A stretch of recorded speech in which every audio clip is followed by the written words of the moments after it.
வணக்கம். நான் பேச போகின்ற படிக்காத மேலே கல்வி கற்கிறது டாக்டர் காமராஜர். காமராஜர் 1903 ஜூலை 15 பிறந்தார்.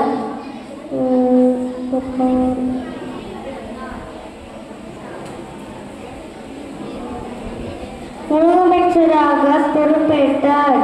இவரால் உடற்பணியாக மூடப்பட்ட ஆதார பள்ளிகளை திறந்தார். இவர் ஆட்சியில் 54 பள்ளிகளை திறந்தால் குழந்தைகளுக்கான மனைவி திட்டத்தை ஏற்படுத்தினார்.